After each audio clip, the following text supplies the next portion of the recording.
class will initially have 6 classes available. Let's have a look at them. The Monk is a fast and furious melee fighter. He dashes in and out of combat and has mechanics that involve building up and keeping momentum. Like all classes in PoE 2, you'll want to use a wide variety of skills to mix and match different combos. To get new skills, you will first need to find skill gems. Using a skill gem will open the gem cutting menu, which shows all the active skills available in PoE 2. You can choose an existing skill to level up, or choose to engrave a new one. Since this is a level 7 skill gem, even if you pick a new skill, it will immediately be level 7, so there's no harm in trying out something new. The Monk primarily uses the quarterstaff. There are 3 schools of martial arts: lightning, ice, and wind. But don't think you have to stick to just one. The best combos are going to involve mixing elements of all 3. Let's try Killing Palm. Like many monk skills, this can be used to quickly take advantage of a specific situation.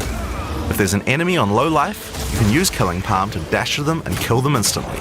This will provide a power charge. Then we could use a different skill to consume that power charge for a much more devastating attack. The Monk also has powerful combo skills. Tempest Bell, for example, is a skill that places a giant resonating bell. Hitting the bell causes it to ring, dealing damage to all enemies around it.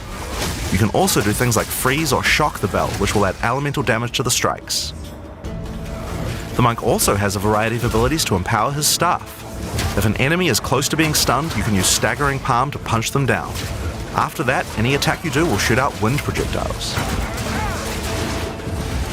There are 21 active skills for quarterstaves, so this just scratches the surface of the options that you have. By endgame, you'll be dashing from pack to pack, spewing projectiles and obliterating screens of enemies with huge combo attacks. Now, if you like a style of melee that's a little slower but hits much harder, then the Warrior is for you. He pounds the ground with big chunky attacks and can shrug off the hits of small enemies with large amounts of armor.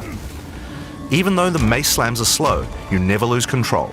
Longer attacks can be retargeted as you go, and if you find yourself committed to a long attack, you can dodge roll out of it at any time. Among the skill option for maces, you will find a variety of slams, fire attacks, war cries, and shield skills. Here, I'm going to slam the ground, rending it apart with lines of fire. Any slam skill will then cause these fissures to erupt with lava. I can even run through them with a skill like Stampede to do huge amounts of damage. The Warrior can also use war cries, which can empower your next skill.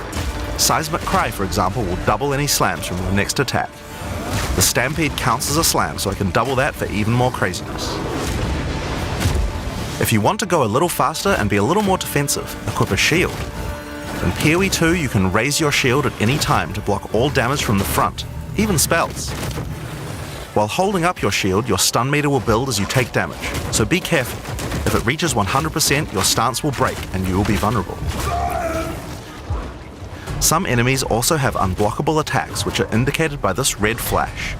If you see one of these coming, make sure to dodge out of the way. Using a shield also gives you access to shield skills, like Shield Charge, which allows you to charge towards enemies and stun them. While charging, you're also blocking the whole time, so you have full damage immunity from the front. The Warrior also has access to totems. Some totems have built-in abilities, like Shockwave Totem, which can be placed to stun nearby enemies and trigger aftershocks like those from the Earthquake. But you can also get Ancestral Warrior Totems, which allow you to use any slam skill in your repertoire. This is a meta skill, which means that it's a skill you can put other skills into. I can take a slam like Sunder and socket it into my Ancestral Warrior Totem. Now when I summon him, he'll sit there and slam the monsters from a distance. There are 20 active skills for maces, so there's a lot more to try out, but by endgame you're going to be dropping hammers from the sky, leaping fearlessly into combat, and separating the very earth you stand on. Time for some ranged attacks. The Ranger is primarily about the bow, but we wanted to make sure that she feels agile as well. In PoE 2 you can shoot while moving. Combined with all the skills the Ranger has that allow you to jump around, you will have a lot of mobility in combat. Bow skills have a variety of lightning, poison, ice, and physical attacks. Lightning attacks bounce around between targets. You can also stick lightning arrows in the ground which explode when hit by the bouncers, or electrocute enemies to take them out of combat. Ice attacks allow you to slow and freeze enemies to keep them away from you. Using poison, not only can you slowly damage your enemies from afar, but also grow some interesting plants. With 21 bow skills and all the mobility and combo tools the ranger has, you can take advantage of every situation. By endgame, you'll be creating hundreds of arrows, be they falling from the sky, bouncing around between enemies, or spraying out of tornadoes. You might have noticed in the bottom left of the screen that the flask slots look a little different. In PoE 2, you have one dedicated life flask slot and one mana flask slot. Flasks gain charges as you kill enemies, and typically allow you to heal 6 or 7 times if they're full. But that's not the only thing you can use charges for. Charms are a new item type that will automatically defend you from various debuffs or damage types. Having trouble with getting frozen? Equip a Thawing Charm. When it's fully charged, it will make you immune to freeze for 3 seconds if you get frozen. To recharge them, just kill more monsters. You can gain more slots for charms by upgrading your belt. The Mercenary wields a crossbow that can be loaded with different ammo types, offering versatility, power, and mobility. All classes in Path of Exile 2 can be controlled with WASD, which makes this class play exactly like a shooter. For the crossbow, you will find skills that work like shotguns, sniper rifles, assault rifles, and even grenade launchers. But not only that, there are a wide variety of more interesting elemental ammos too. It's very fast to switch between ammo types, so long as you already have them loaded, which makes the Mercenary able to combo abilities together for devastating effect. Use Glacial Bolt to create walls of ice to separate enemies, then switch to Fragmentation rounds to explode the ice, dealing massive AoE damage. If I come across an armored enemy, I could use armor-piercing rounds to break their armor, and then high-velocity rounds to take them down. Or perhaps I could fire a gas grenade to poison enemies before detonating the cloud with an explosive shot for massive damage.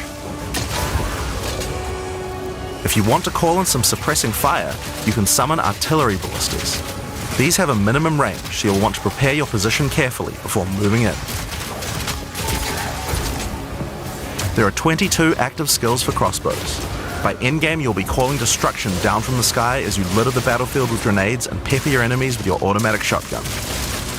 If you're looking to take a backseat and let your minions do the work, then the Witch should be your choice. She can call forth hordes of undead monsters to fight for her while casting powerful chaos spells that debilitate her enemies.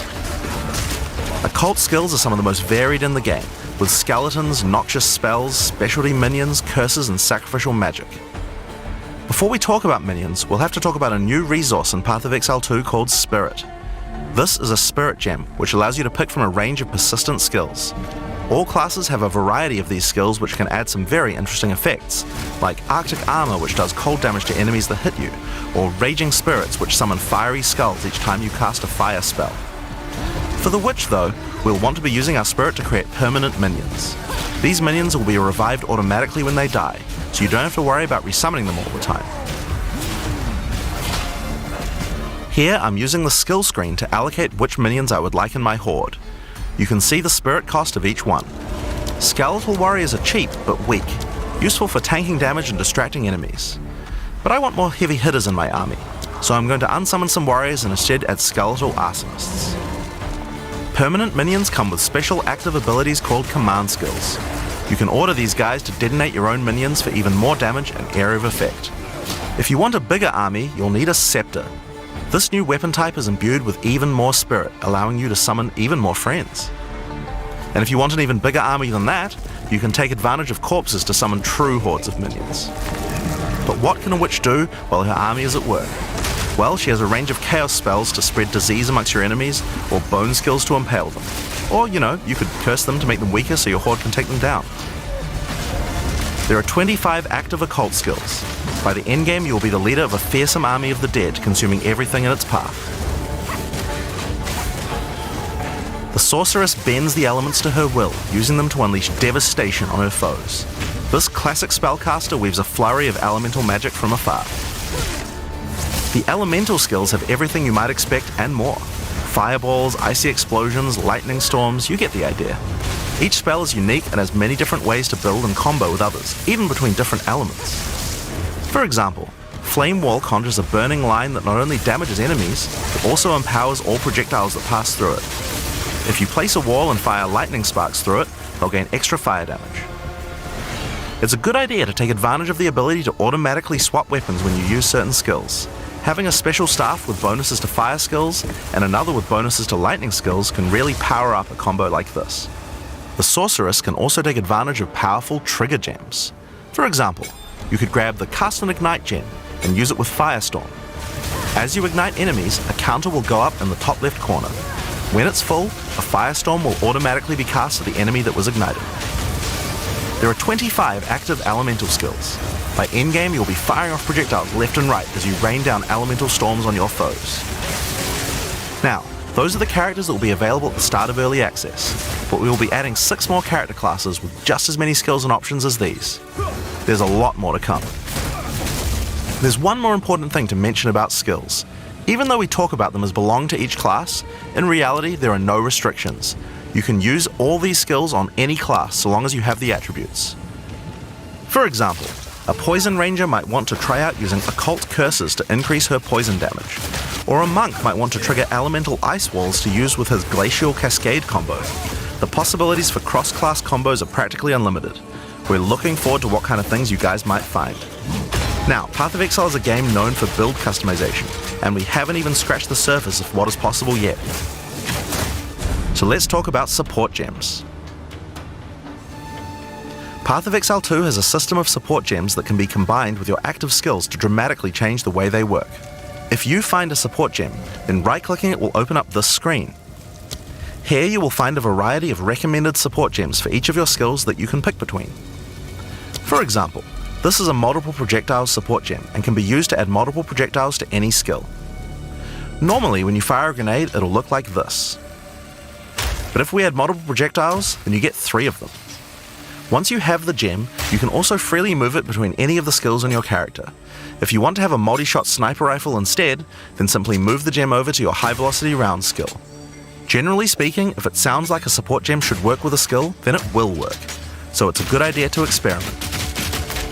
Note that you can only have one of each support gem on your character, so you'll want to think carefully about which supports can be used best with each skill for maximum damage.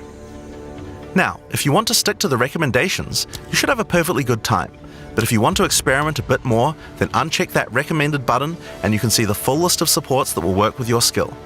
There are hundreds of support gems to choose from, and even we don't know the results of all the possible ways these can interact.